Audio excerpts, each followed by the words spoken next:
Sola PD Christian Church para po sa ating mga visitors ngayon, si Arvan at si Jeff. Nagpapasalamat kami sa Diyos nakasama namin kayo sa aming fellowship ngayon. Kayo po ay welcome dito sa aming payak na panambahan at nawa ay mapuno tayo ng presensya ng Panginoong Kristo at ng Banal na Espiritu ng umagang ito sa ating pagsamba sa Kanya. Welcome once again, and inaanyayahan ko ang lahat na tumayo. Tayo po ay manalangin. Aming Diyos na makapangyarihan, kami po ay lumalapit sa inyong paanan sa umagang ito. Nagpapasalamat po kami, Panginoon, sa patuloy na sustenance, sa pagpapala na inyo pinagkakalob sa amin, all the means of grace that you have bestowed upon us, O God. Not just today, but every day. Sa aming mga buhay, Panginoon, napaka-faithful niyo po. Pagbibigay sa amin ng kalakasan sa araw-araw, pagbibigay ng kagalakan, pagbibigay ng napakalaking pag-asa sa aming hinaharap.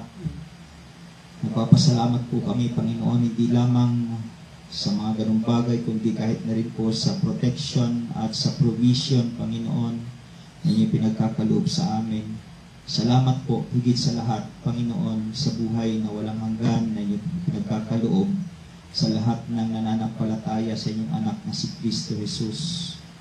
Kami po'y nagpapasalamat, Panginoon, ng bukal at buong buo sa aming puso at damdamin. At nawa sa araw na ito, Panginoon, ay muli ninyong saliksikin ang aming mga puso at ihayag sa amin kung mayroon man po kaming mga itinatagong mga kasalanan sa aming mga puso at sa aming mga buhay.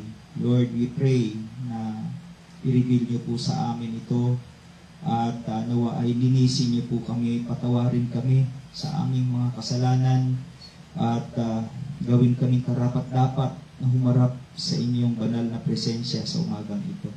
Nawa, Panginoon, ay wala pong balakid sa aming pagsampa sa inyo. At nawa, Panginoon, ay mabigyan namin kayo ng kagalakan, ng pagpapasalamat at ng buong-buong kaluwalhatian sa araw na ito.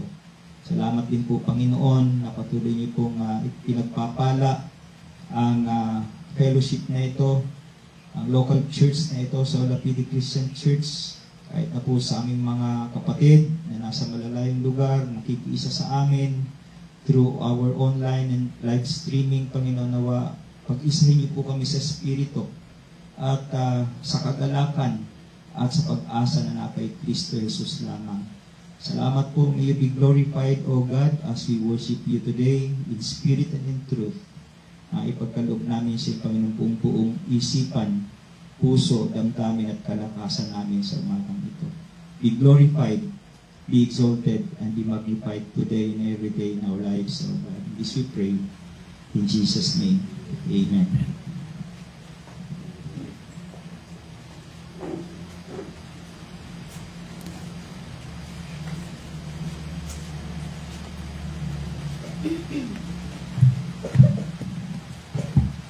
So let's open up our Bible on Psalms 8. And for the sake of our visitors, learn po namin dito is salitan ng ating pagbasa. And sa last verse ay sabay-sabay po ang magbasa.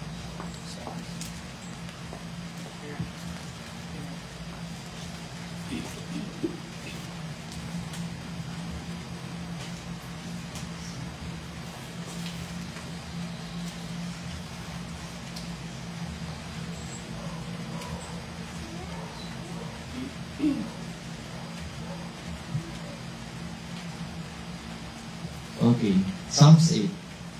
O Lord, our Lord, how majestic is your name in all the earth. You have set your glory above the heavens. From the mouth of infants and nursing babies, you have established strength because of your adversaries, to make the enemy and the revengeful cease. When I look at your heavens, the work of your fingers, the moon and the stars, which you have set in place. What is man that you remember him, and the Son of Man that you care for him. Yet you have made him a little lower than the heavenly beings and crowned him with glory and honor. You make him to rule over the works of your hands. You have put all things under his feet. All sheep and oxen, and also the beasts of the field, The birds of the heavens and the fish of the sea, whatever passes through the paths of the seas. together. O Yahweh our Lord, how majestic is your name in all the earth. So, manatili po tayo nakatayo.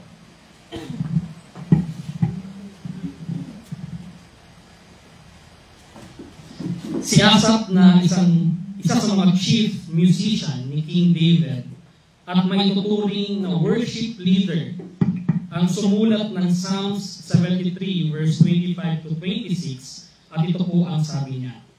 Walang sino man sa langit ang kailangan ko kundi kayo lamang at walang sino man sa mundo ang hinahangad ko maliban sa inyo.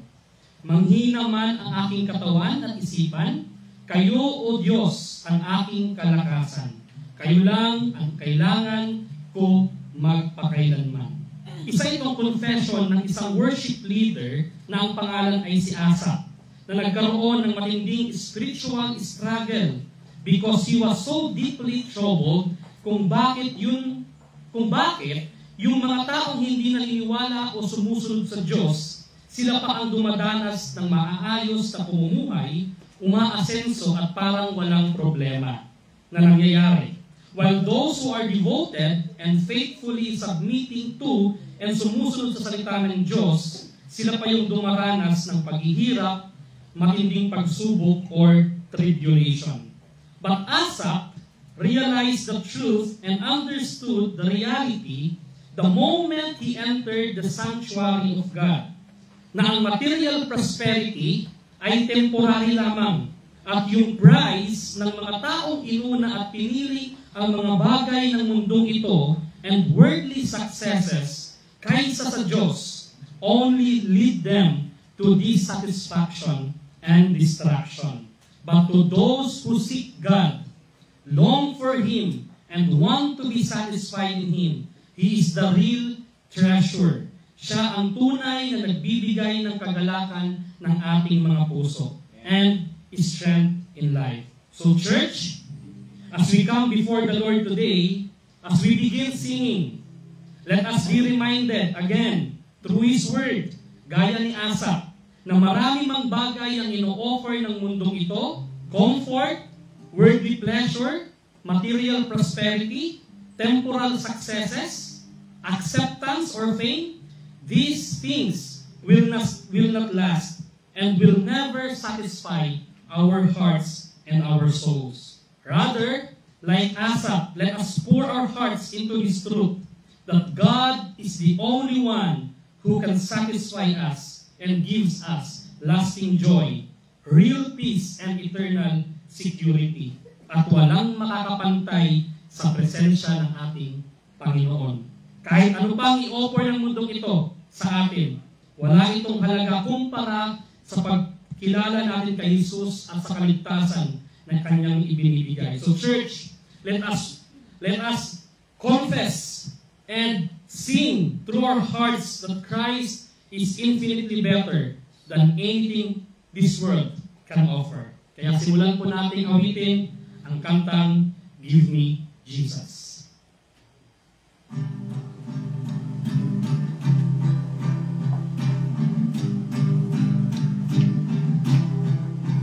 Take the world, but give me Jesus. All its joys are but a name, but His love abides forever.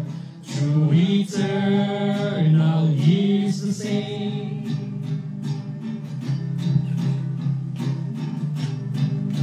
Verse 2. Take the world, but give me Jesus, sweetest comfort of my soul. With my Savior watching o'er me, I can see no billows roll. Oh, the height and depth of mercy. Oh, the length and breadth of love. Oh, the fullness of redemption, pledge of endless life above. Take this world, my God's enough. Amen.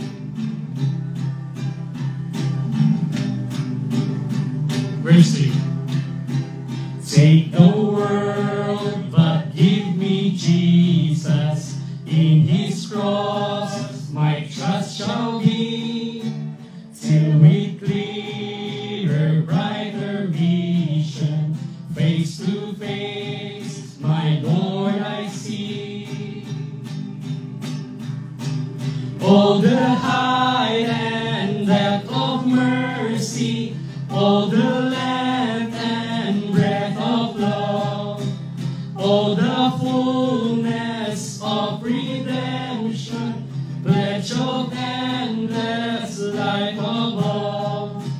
Take this world, my God's enough. Take this world. Take this world and give me Jesus. In His cross, my trust shall be. Take this world and give me Jesus, till that day, my Lord I see. Take this world and give me Jesus. In His cross, my trust shall be. Take this world. Take this world and give me Jesus, till that day, my Lord I see. Oh, the height and depth of mercy, oh, the length and breadth of love, oh, the fullness of redemption, pledge of endless life above. Oh, the height and depth of mercy, oh, the length and breadth of love, oh, the fullness of redemption, pledge of endless life above. Once more. Oh, the height and depth of mercy, oh, the length and breadth of love, oh, the fullness of redemption, pledge of endless life above. Take this world, my God's enough. Take this world, my God's enough. Amen. Let us continue praising our Lord and our King, who is our strength and hope in this life, by singing our second song, Yet Not I, but Through Christ in Me.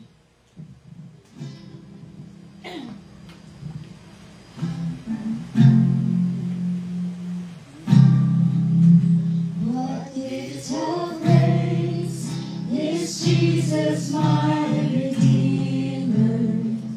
There is no more for heaven not to give.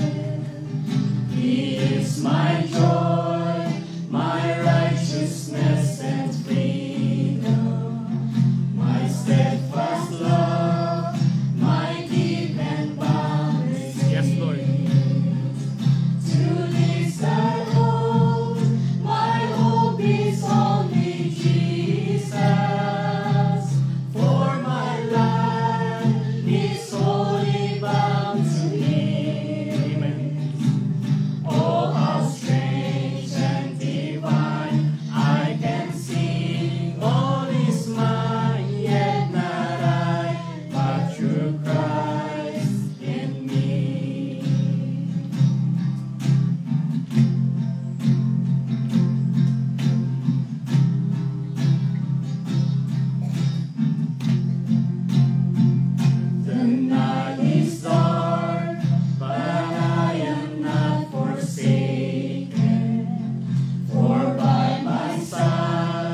brothers and sisters, as we sing our final song, may we truly embrace this truth as we live our Christian life, that His mercy and grace are greater than our sin, and no sin can snatch us from the love of God.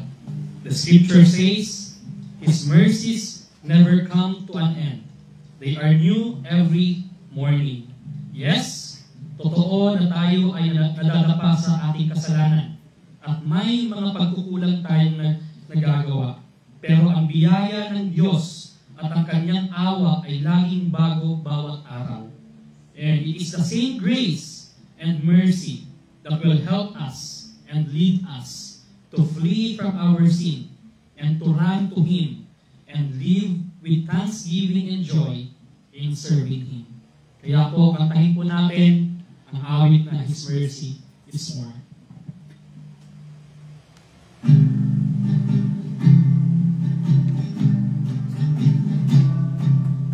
Love could remembers no wrongs we have done.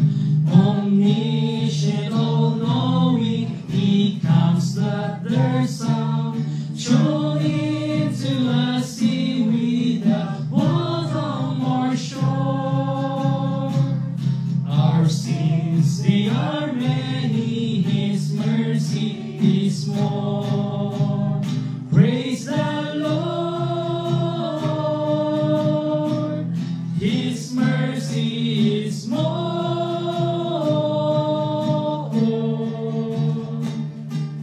Stronger than darkness, new every morn. Our sins, they are many, His mercy is more. What patient would wait as we constantly roam? What Father so tender is calling us home? He welcomes the weakest, the vilest, the poor. Our sins, they are many, His mercy is more. Praise the Lord,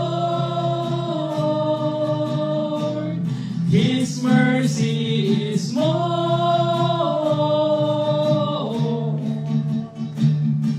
Stronger than darkness, new every morn. Our sins, they are many, His mercy is more.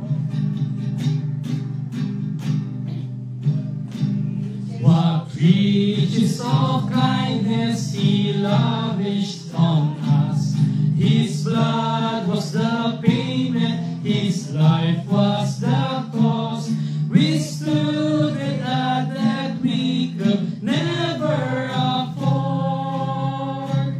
Our sins, they are many, His mercy is more. Praise the Lord, His mercy is more.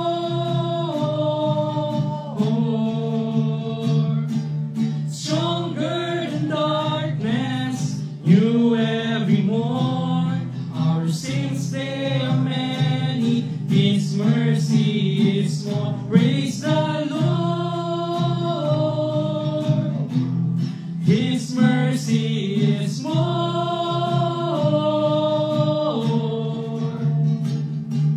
Stronger than darkness, new every morn. Our sins, they are many, His mercy is more. Our sins, they are many, His mercy is more.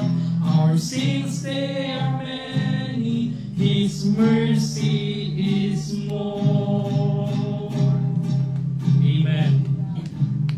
May we always appreciate you, Lord, and thank you for your patience and your kindness. Though we are weak, we are vile, and we are poor, and our sins are truly many, and have hurt you, still your mercy is greater. And you did not give us what we deserve. Rather, you show us and you grant us what we need. and that is your grace. May we continually long for your grace and your mercy as we live our lives for your glory. Amen. It's now all be seated.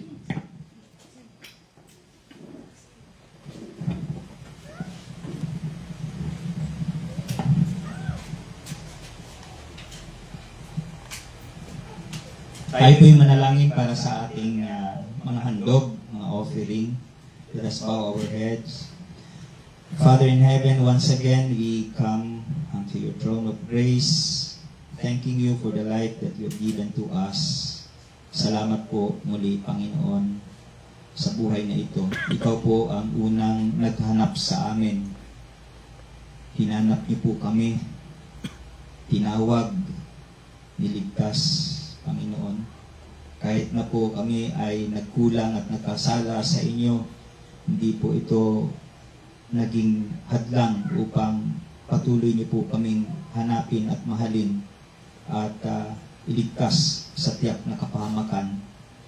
Salamat po, Panginoon, bilang aming pagpapakita ng aming totoong pagmamahal sa inyo at totoong pagbabago ng aming mga buhay. Panginoon, nawa ay tanggapin niyo po ang aming mga buhay, ang aming mga puso, pati na po ang aming mga dadaling handog sa inyong paanan sa umagang ito.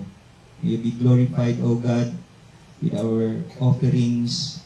At nawa, Panginoon, ay magamit po ito sa pagpapalawak pa ng inyong ministry sa dakong ito na pinaglagyan niyo po sa amin. Panginoon, muli, tinataas ka po namin at amin pong ipinagkakalob sa inyo lahat-lahat ng kaluwalhatian at kapurihan at kapasalamatan sa pangalan ng ating Panginoong Jesucristo. Amen. Let us now give our offering.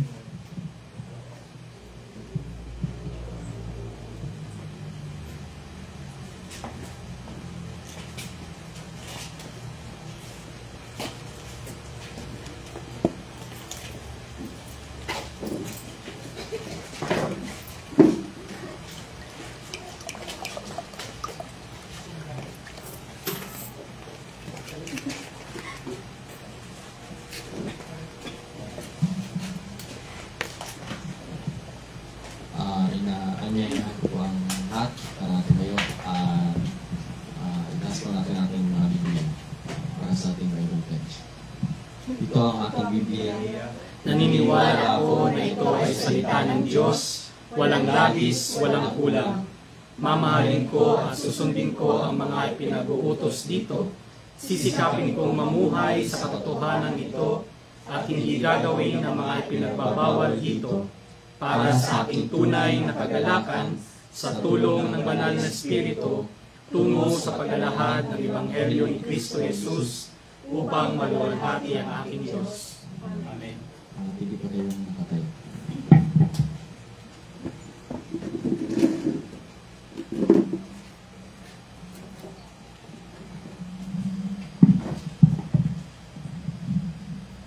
If you have your Bibles with you, sabayan niyo po akong buksan ito sa Hebrews chapter 2.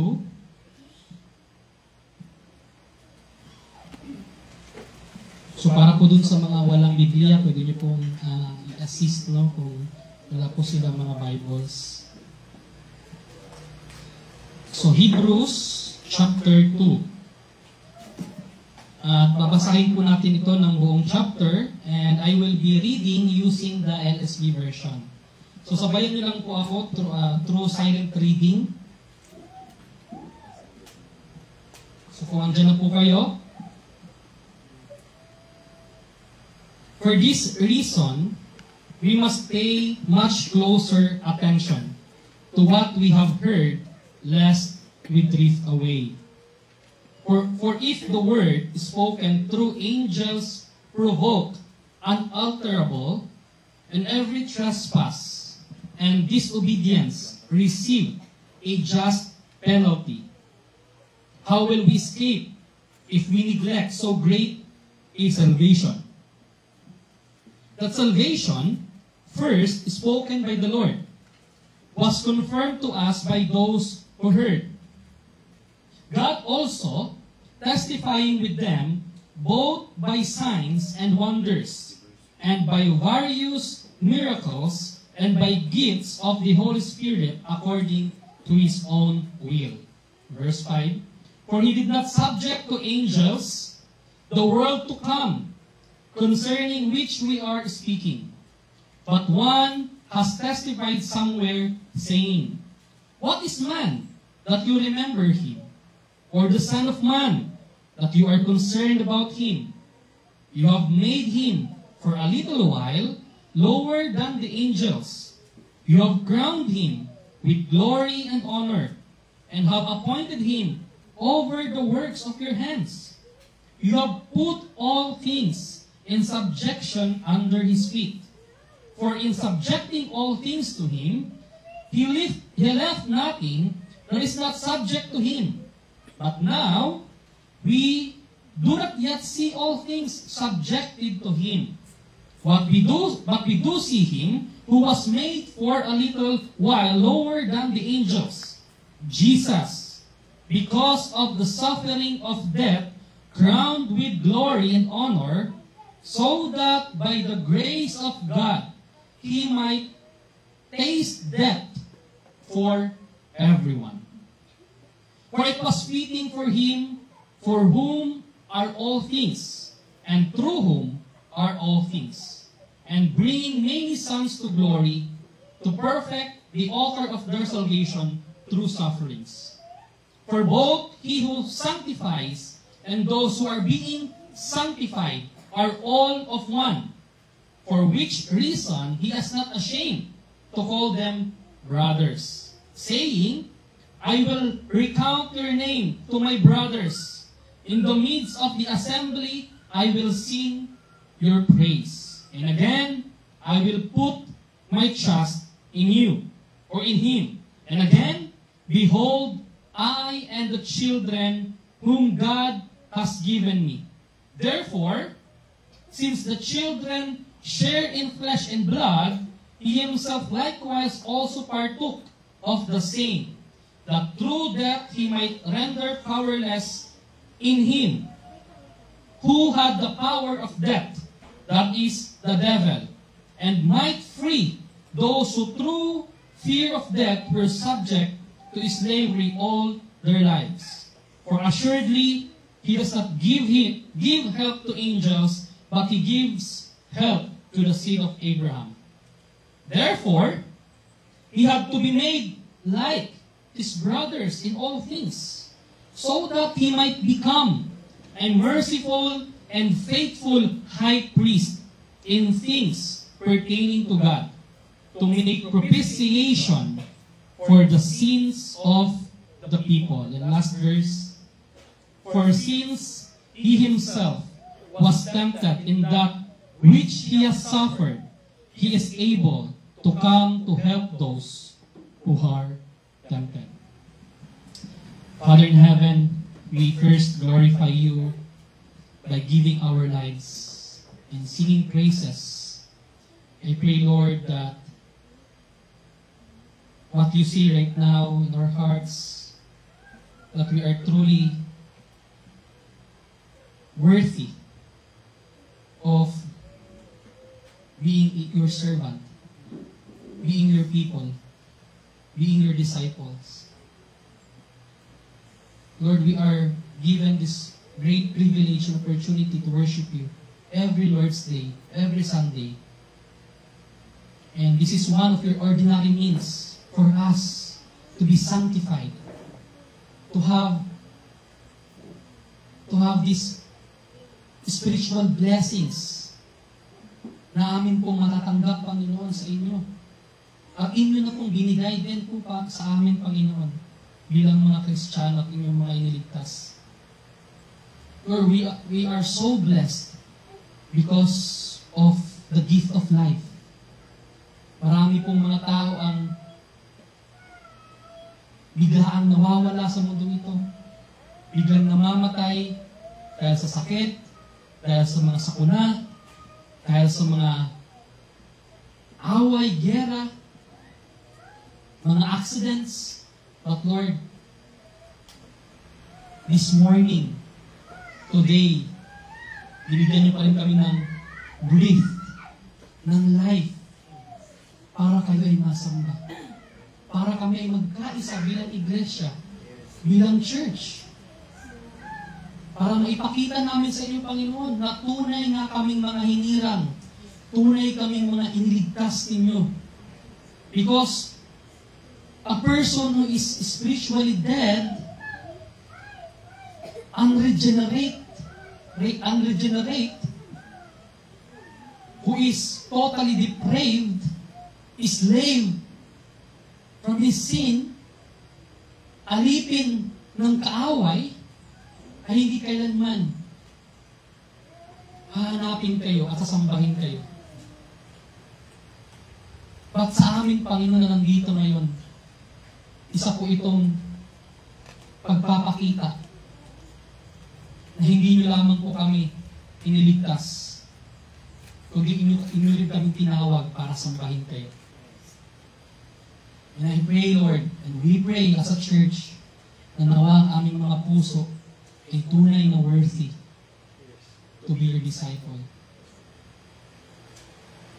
Nawa, Panginoon, ang aming pakikinig, ang aming mga awit, it will not be perfect, like those who are singers who are gifted, binigyan ng gift to sing, but Lord, we pray na makita ninyo ang aming mga puso na tunay na sinasamba kayo.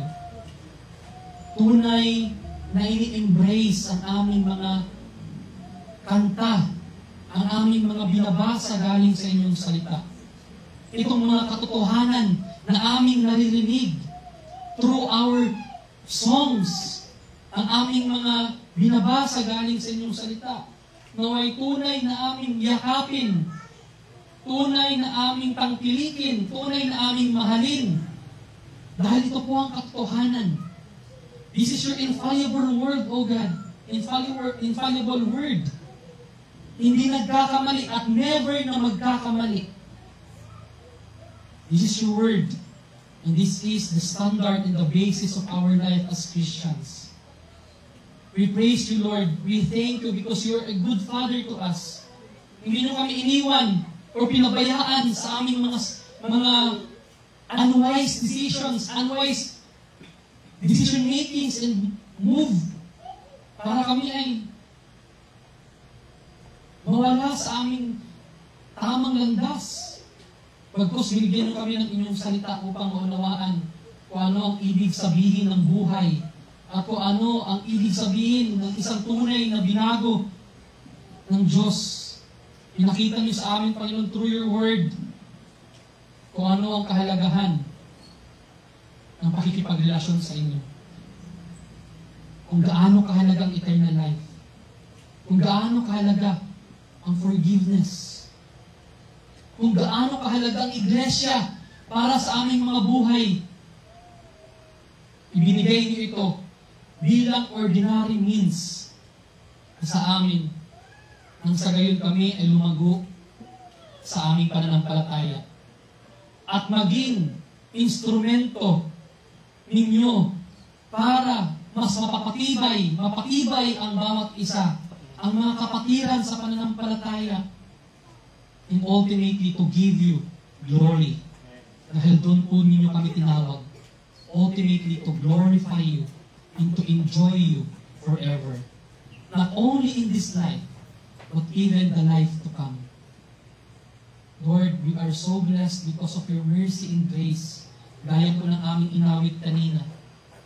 Yes, our sins are truly many. Napakadami po naming mga nagawang kasalanan sa inyong mga pagkukulang. Ngunit ang inyong habag, ang inyong awa, ang inyong grasya ay napakalaki. At never, hindi kailanman matitinag at masisira o malidistort o matatalo ng aming mga kasalanan. Dahil kayo ang Diyos na napakabuti at kayo ang Diyos ng pag-ibig. Kung saan, Panginoon, ipinadala ninyo ang inyong bugtong na anak para sa amin na kami ay magkaroon ng buhay na walang hanggan. Pero kung titingnan po namin, Lord, ang buhay ni Jesus bilang Diyos, isang Diyos. Kinakailangan niyo pang i-sacrifice ang kanyang buhay para lamang po sa amin. Nawa tunay na mas maunawaan namin kung bakit namatay si Jesus sa cross. Makita namin, Lord, ma-realize namin kung gaano kasama ang aming mga kasalanan na kinakailangan pa ng Diyos na si Jesus na magkatawang tao, isakripisyo ang kanyang buhay, ialay sa krus upang maging kabayaran sa kasalanan ng makasalanan. Sino ang kayang gumawa nun? Wala po sa amin, Lord. Ang kayang gumawa nun because we are born naturally a selfish person. Mga selfish person kami. Inuuna namin ang aming mga sarili at hindi ang ibang tao. Kaya wala sa amin ang kayang gumawa nun. But ikaw, Panginoon na Diyos, ipinakita ninyo ang inyong pag-ibig, ang inyong awa, ang inyong grasya sa pamamagitan ng ginawa ni Jesus sa cross. Kaya, Panginoon, kami ay lubos na nagpapasalamat at nagre-rejoice ngayon. Nawa ay maging mapupuno kami ng joy, Lord, na araw, every Sunday, every week, we are here. Na hindi kami napapagod sa pagsamba namin, sa pagsunod namin sa inyong salita. Dahil this is privilege na ibinigay niyo po sa amin. Hindi po lahat ng tao nakakaranas ng mga ganitong bagay. Yung mga wala kay Kristo, wala silang hope, wala silang peace, wala silang eternal joy, wala silang eternal security, eternal life. Dahil wala si Kristo sa kanilang buhay. Kaya, Panginoon, tinawag niyo rin kami upang ipalaganap ang Ebanghelyo nang sa gayon marinig nila ang buhay na walang hanggan. Marinig nila ang mensahe ni Kristo Jesus.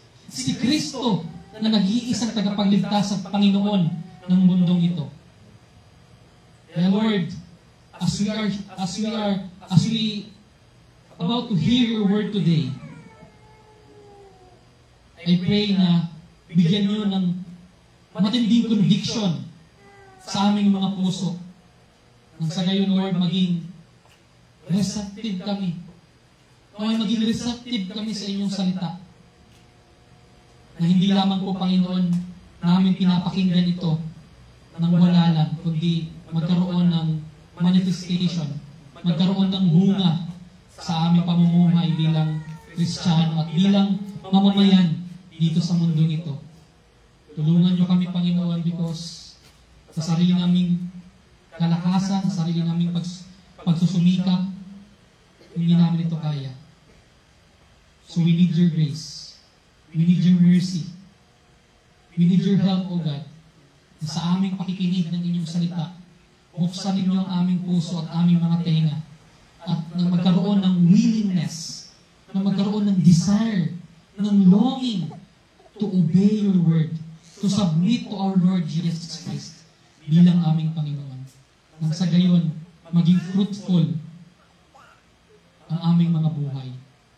Na magkaroon ng bunga ang aming pananampalataya kay Jesus. Tulungan ninyo ang bawat isa na nandito ngayon. At i-bless niyo, Lord, ang buhay ng taong sumusunod sa inyong salita. Tulungan ninyo kami, Lord, because we cannot do it alone by our own selves, by our own strength. At nawa, gamitin niyo pa ang inyong iglesia na ipalaganap ang inyong salita. Nang sa gayon, naligtas ang sino mang makakarinig nito at sumampalataya sa Panginoong Jesus. May your word be heard today and may you be glorified today as we listen to your word and as we bless your name, O God. May we be glorified. This we pray in Jesus' name. Amen.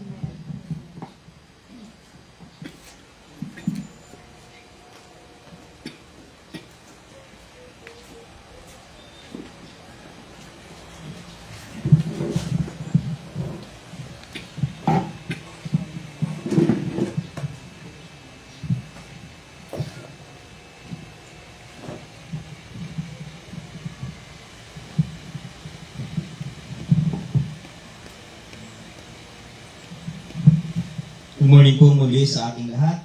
At once again, welcome sa ating mga visitors. Tayo po ay magpapatuloy sa ating series sa Book of Romans. Ay nasa Romans chapter 5. Romans 5 verses 15 to 21.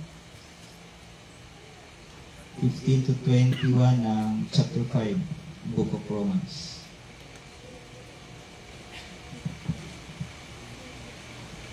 Ang title po ng mensahe sa atin ngayon is Reigning in Life Through Christ. Reigning in Life Through Christ. Last Sunday, nalaman natin na ang kasalanan ay pumasok sa sanlibutan sa pamamagitan ng isang tao, si Adan. At siya ang federal head ng human race. Ibig sabihin ng federal head, siya yung representative ng lahat ng tao. At dahil siya ay nagkasala, kasalanan niya, nag-disobey siya sa Diyos, sa kautusan ng Diyos. Siya ay nagkasala at bilang federal head o representative ng lahat ng tao, naipasa niya ang kasalanan sa lahat ng tao. Kaya sabi ng salmista sa Psalm chapter 51 verse 5, Behold, I was brought forth in iniquity, and in sin did my mother conceive me. Sa Tagalog, sabi ng salmista, ako'y masama na, buhat ng isilang, makasalanan na nang ako'y iluwal. So makasalanan na ng iluwal, buhat pa ng isilang, sabi ng salmista. Ganun ang pagkakakilala niya sa tao. Lahat ng tao ay makasalanan na bago pa man siya isilang sa mundo ito. At yan ang dahilan kung kaya ang tao ay hindi makasalanan dahil sa siya ay gumagawa ng kasalanan. Kundi gumagawa siya ng kasalanan dahil siya ay makasalanan by nature. Sana ay naiintindihan natin yan. We are not sinners because we're doing sins or we sin. But we sin because we are naturally sinners.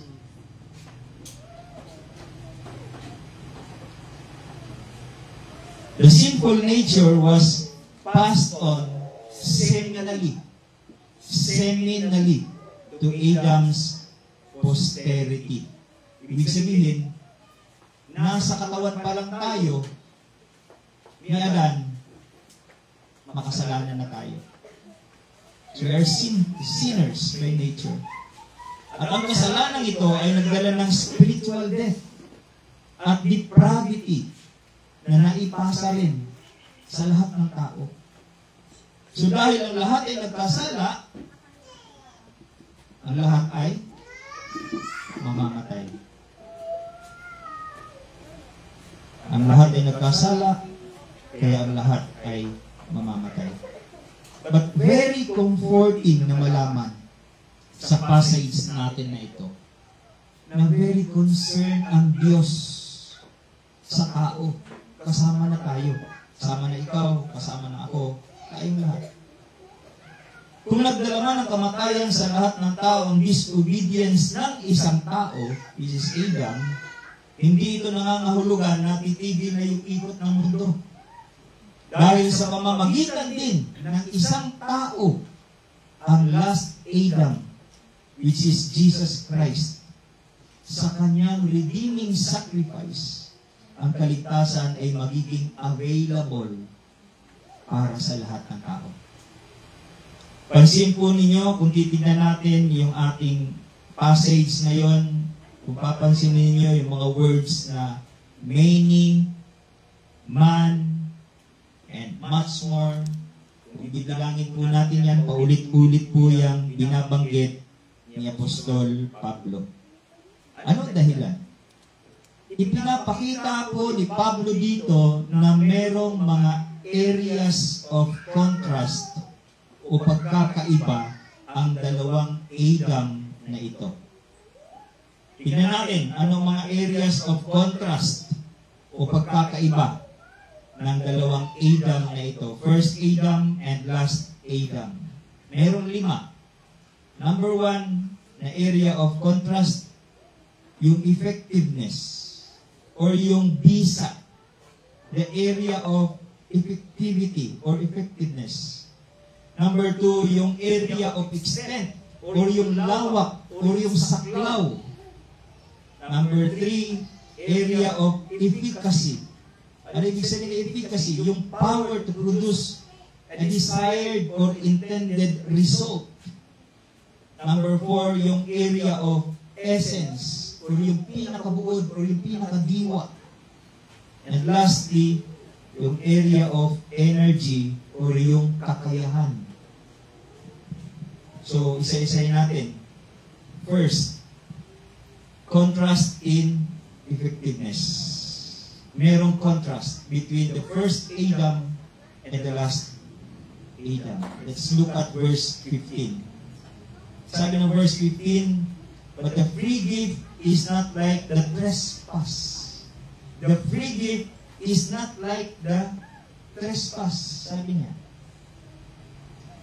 For if many died through one man's trespass, much more have the grace of God and the free gift by the grace of that one man, Jesus Christ, abounded for many. Napansin niyo yung mga words doon? Many, one man, much more. Pansinin po natin yan. Ibig sabihin, mayroong contrast. May tinitignan siyang dalawa. At mayroong contrast sa dalawa tao na ito. Papasahin ko sa Tagalog. Ang sabi niya dito sa verse 15, sa Magandang Balita Biblia, subalit magkaiba ang dalawang ito. Dahil ang libreng kaloob ng Diyos ay hindi katulad ng kasalanan niya. Totoong maraming tao ang namatay dahil sa kasalanan ng isang tao, ngunit ang kagandahang loob ng Diyos ay mas dakila.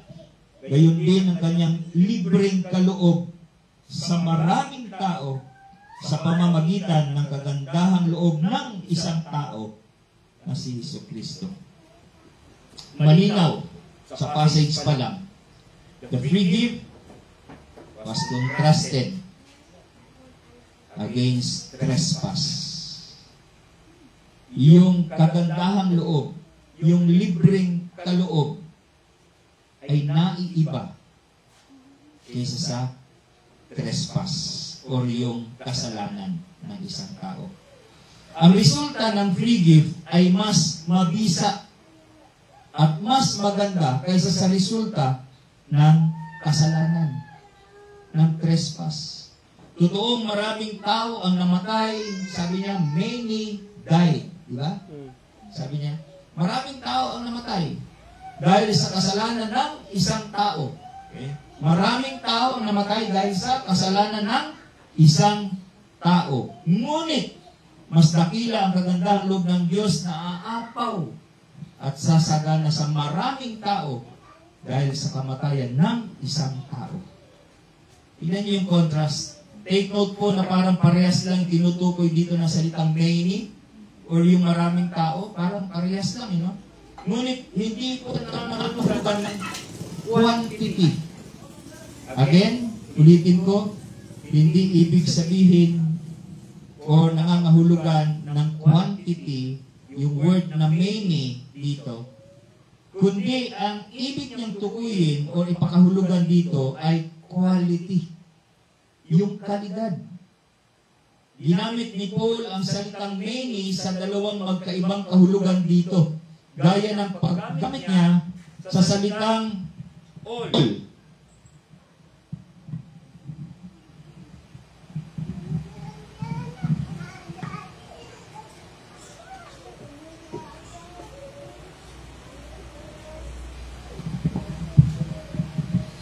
Kung titignan natin sa verse 18, puntahan niyo yung verse 18, ang sabi rito, ginamit dito yung salitang all. Sabi niya, therefore, as one trespass led to condemnation for all men. For all men. So one act of righteousness leads to justification and life for all men. So, titignan natin sa 15, ginamit yung many. Sa 18, ginamit yung salitang all. Ngunit meron silang magkaibang pakahulugan. Tignan natin. Ang ginawa ni Adam,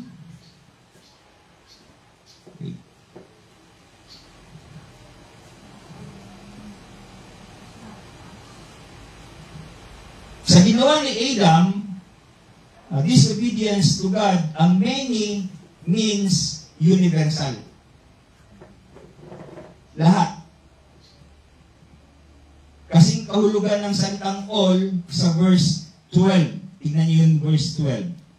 Sabi ng verse 12, therefore, just as sin came into the world through one man, and death through sin, and so death spread to all men because all sin. So universal.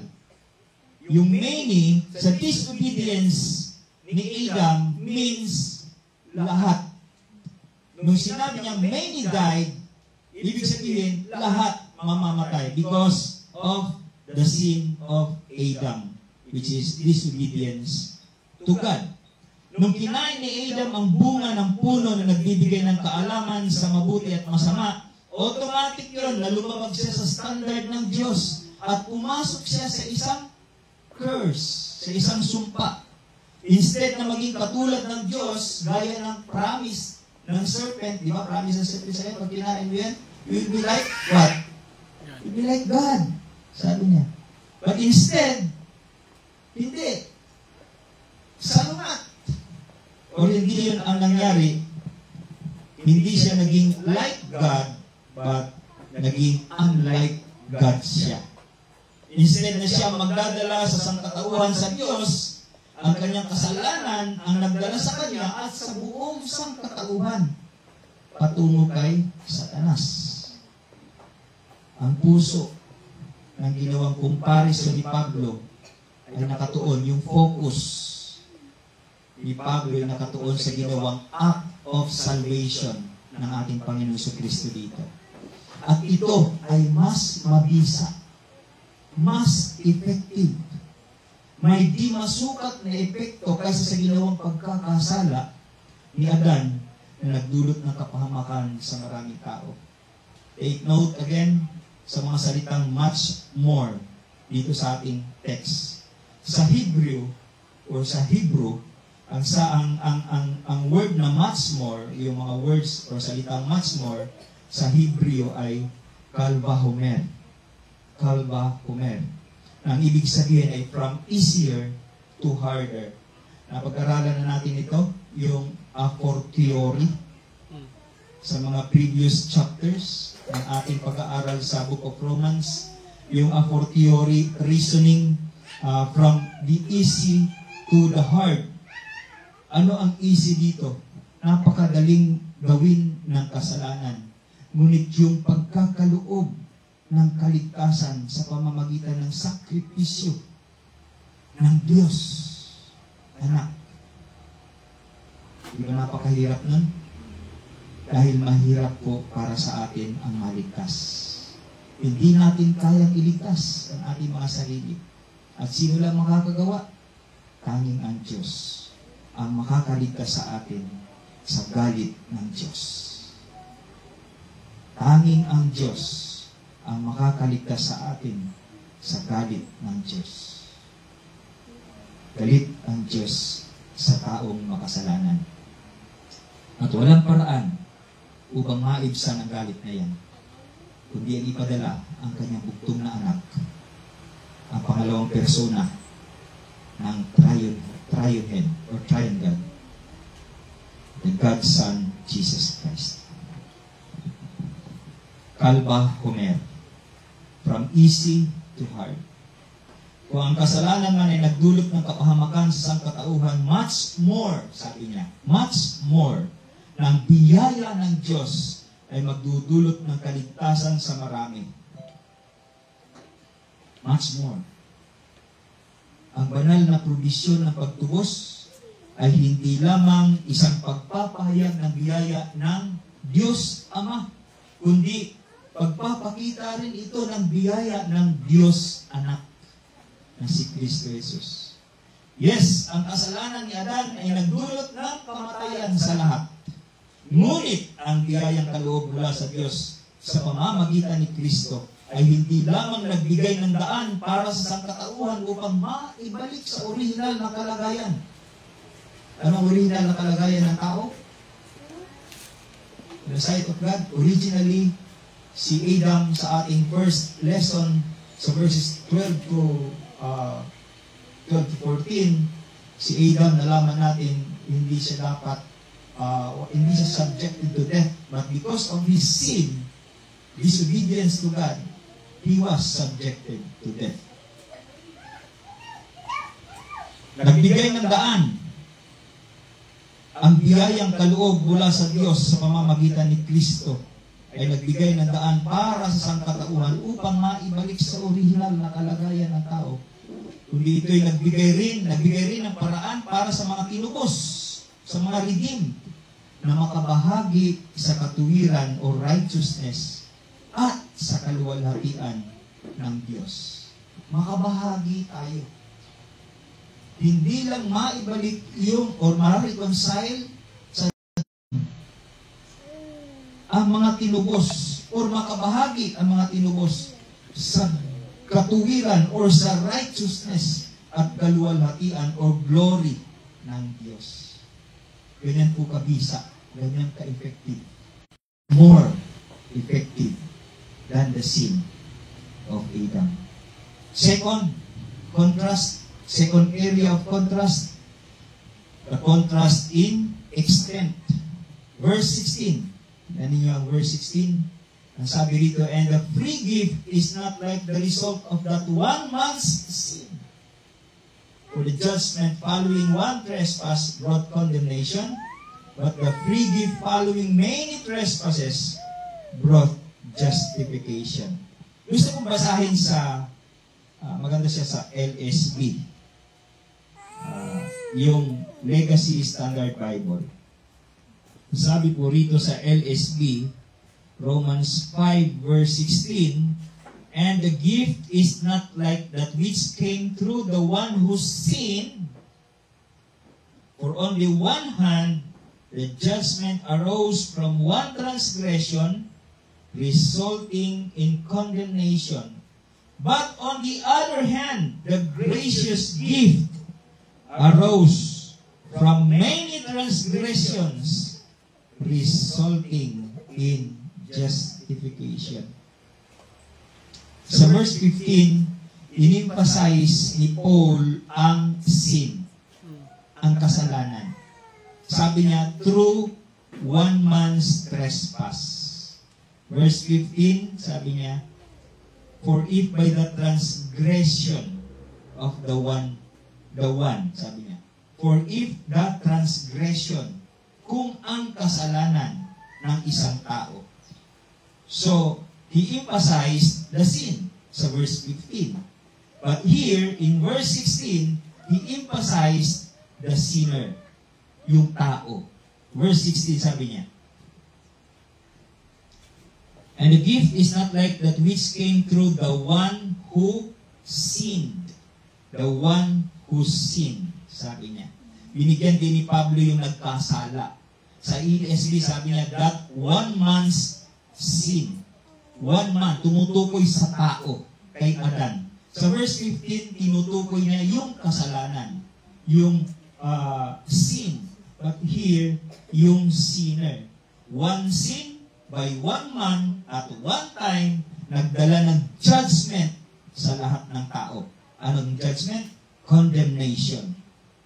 Ngunit, yan yung Bible niyo. Sabi niya, but, sabi niya sa 16, di ba? Laki ng but dyan.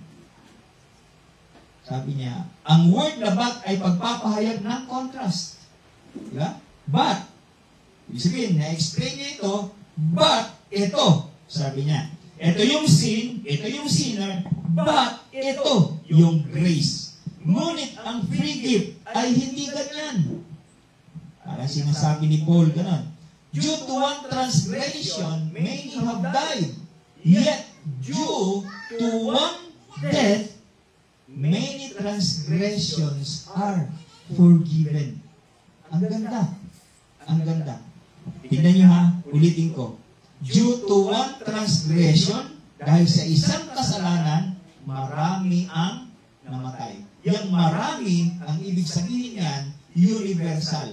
Lahat ay mamamatay. Dahil sa isang kasalanan.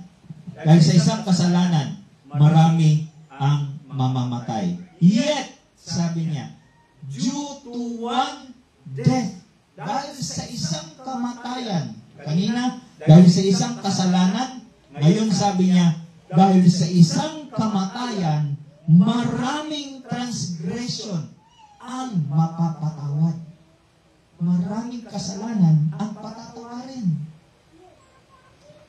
Now, meron dalawang katotohanan ang makikita natin dito. Unang katotohanan, galit ang Diyos sa kasalanan na kahit na isang kasalanan lang ay pwedeng magresulta sa condemnation at separation ng lahat ng tao.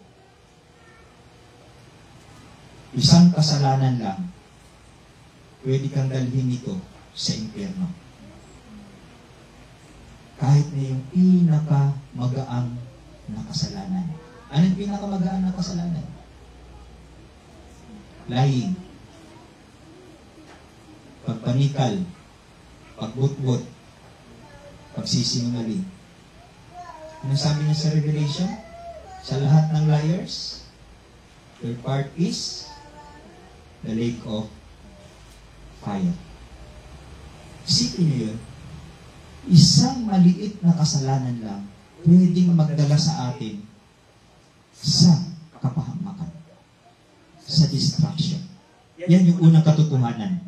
Pangalawang katotohanan, mas higit sa kanyang galit sa kasalanan ang pag-ibig ng Diyos sa makasalanan. That's another truth.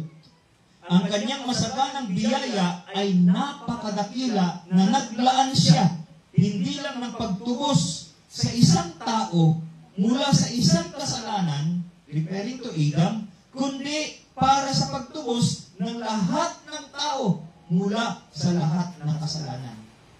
See how gracious God is here. Gaano